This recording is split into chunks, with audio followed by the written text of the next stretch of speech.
সে গভীর রাতে পড়তে পড়তে অভ্যস্ত হয়ে পড়েছিল। কি অভ্যস্ত হয়ে পড়া? কিছু মিনিং আছে, আমাদের মুখস্থ রাখতে হবে, বারবার বলছে। তাহলে এখানে একটা কথা বলে কি, অভ্যস্ত অভ্যস্ত হয়ে পড়া।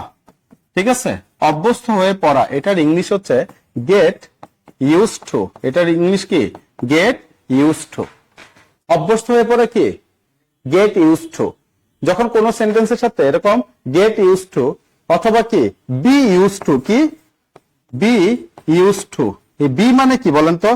বি মানে হচ্ছে এম, বি মানে হচ্ছে ইজ, বি মানে হচ্ছে আর, বি মানে হচ্ছে ওয়াজ, বি মানে হচ্ছে কি ওয়ার।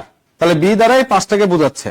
তার মানে কি am use to, is use to, are use to, was use to, were use to, right?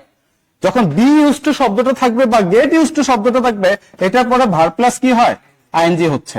এটার পরও কি ভার প্লাস আইএনজি হচ্ছে। বুঝছি না সবাই? বাট শুধু ইউজ টু শব্দ যদি থাকে, শুধু ইউজ টু থাকলে এটার সাথে কি হয়? ইউজ টুর পরে কি ভার্বের প্রেজেন্ট ফর্ম হয়। বুঝছে? হ্যাঁ, ওকে।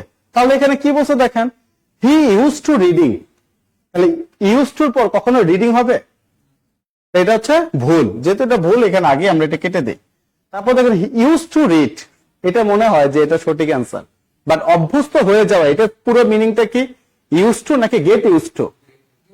আপনারা রাত 9টায় ক্লাস করতে অভ্যস্ত, তার মানে এটা কি করবেন? হ্যাঁ, গেট। ঠিক আছে, get use to study at night. বুঝছি? এটা হচ্ছে ইম্পর্টেন্ট। হ্যাঁ, তাহলে এটাও আমার আসতেছে না। তারপর কি বলছে? গট টু রিডিং, এটা কি হবে? গট টু, টু এর পর আবার এখানে রিডিং হবে? বাট এখানে কি বলছে? এই যে he got use to reading, হয়েছে না? গেটের পাস্ট টেন্স কি করছে? গট। যেহেতু লেট নাইট মানে কি, এখানে কি বলছে? সে গভীর রাতে পড়তে পড়েছিল। এটা কোন টেন্সে আছে? পাস্ট ইনডিফিনিটে আছে, তাই না? এর জন্য কি পাস্ট ইনডিফিনিট, গেট হচ্ছে প্রেজেন্ট ফর্ম। তাই এখানে পাস্ট ফর্ম কোনটা করছে? গেটের গট, গটের সাথে ইউজ টু রিডিং। তাহলে আমার সঠিক অ্যান্সার হচ্ছে বি।